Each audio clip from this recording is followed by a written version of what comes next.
Nessa videoaula, estudaremos sobre morte celular, dando ênfase em necrose e apoptose.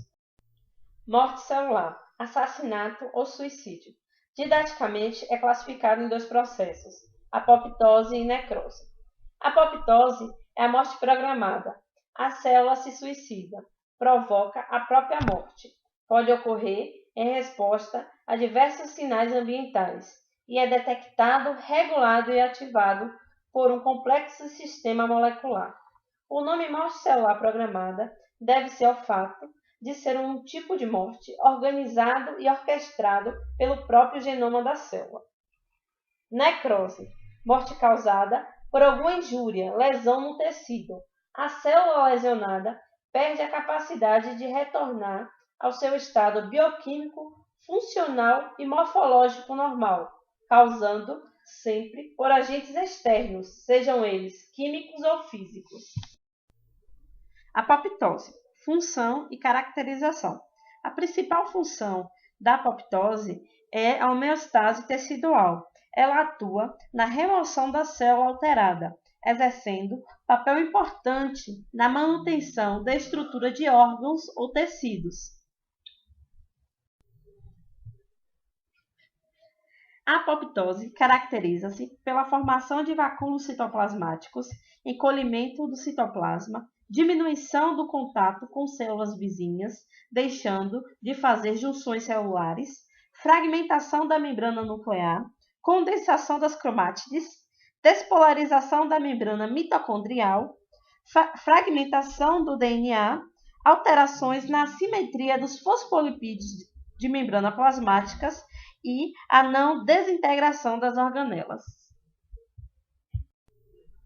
A morte celular programada por apoptose participa de várias situações fisiológicas, tais como o colapso endometrial durante a menstruação, a deleção nas criptas intestinais e na embriogênese. A figura à esquerda demonstra os tipos de célula no corpo humano que sofrem morte celular programada. Ao centro, demonstra a microscopia eletrônica de varredura na formação dos dedos em uma pata de camundongo, onde células das membranas interdigitais morrem por apoptose. E na figura à direita, demonstra a microscopia de fluorescência, marcando as células apoptóticas.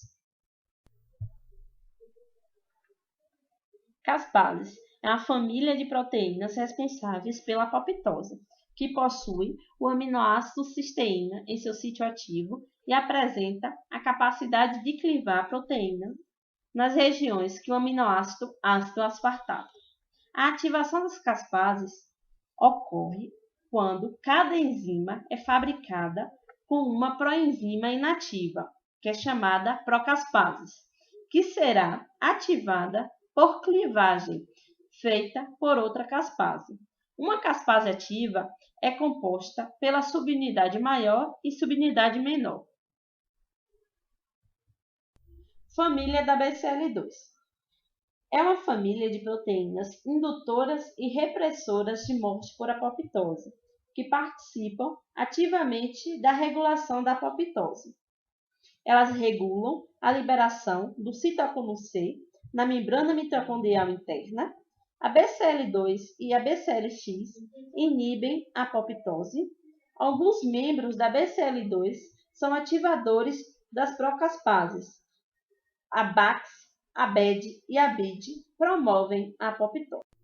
Necrose. A morte necrótica é geralmente catalisada por enzimas lisossomais e pelo rompimento das organelas celulares. Além disso, a morte celular por necrose geralmente acomete várias células ao mesmo tempo, em uma mesma região, já que os agentes causadores de necrose geralmente atingem grandes áreas celulares. A necrose pode ocorrer de duas formas, autólise e heterólise. A autólise é a digestão de um tecido morto por suas próprias enzimas lisossomais, e heterólise é a remoção de material necrótico por fagócitos, como, por exemplo, através das enzimas lisossomais dos leucócitos. A morte necrótica caracteriza-se pela perca da integridade da membrana plasmática após o trauma. Esse fato permite que ocorra a entrada de água para o interior da célula, resultando em um inchaço da célula e de suas organelas. Com isso, as organelas rompem-se, extravasando no interior do citoplasma seus constituintes. Essa liberação provoca uma resposta inflamatória, sinalizando a migração dos macrófagos. É importante ressaltar que a necrose não é um processo mediado pela ativação de proteínas específicas. Alterações morfológicas da necrose. Ao centro, demonstra a picnose. O núcleo apresenta um volume reduzido e torna-se hipercorado, tendo sua cromátide condensada. Já à direita, tem a cariorrex. A cromatina adquire uma distribuição irregular, podendo se acumular em grumas na membrana nuclear, a perca dos limites nucleares. Já à esquerda, demonstra-se a cariólise, a dissolução da cromatina e perca da coloração do núcleo, o qual desaparece completamente. Padrões de necrose. Aqui ressaltaremos a coagulativa, liquefativa, caseosa, enzimática ou gordurosa e a gangrena. Coagulativa.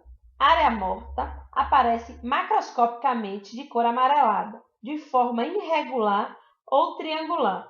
Em 99% das vezes, é dependente da obstrução do ramo arterial em órgão com circulação terminal. A tonalidade pálida da área necrosada é chamada de isquêmica. Liquefativa é assim chamada por razão da área necrótica ser de consistência mole, já que o tecido morto encontra-se liquefeito. É comum em certas infecções bacterianas presença de grande quantidade de neutrófilos e outras células inflamatórias, as quais originam o pus. Caseosa.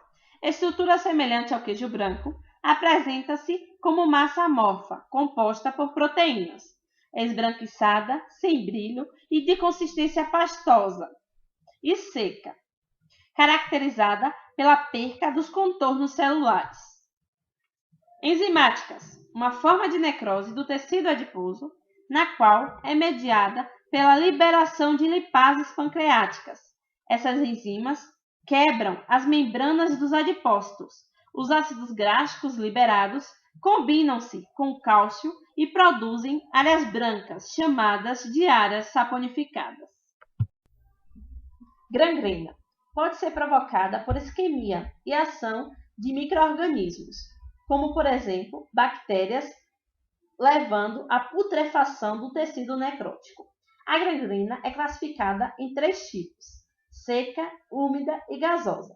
A seca é quando o tecido desidrata em contato com o ar e assume uma cor negra devido à desnaturação da hemoglobina que reage com o oxigênio. A úmida, quando bactérias produzem enzimas que digeram e liquefazem o tecido, tem um aspecto amolecido. E a gasosa, em caso de bactérias aeróbicas produtoras de gás, e é a que mais libera odor. Para finalizar, demonstra-se um quadro mostrando as principais diferenças entre apoptose e necrose. Muito obrigada.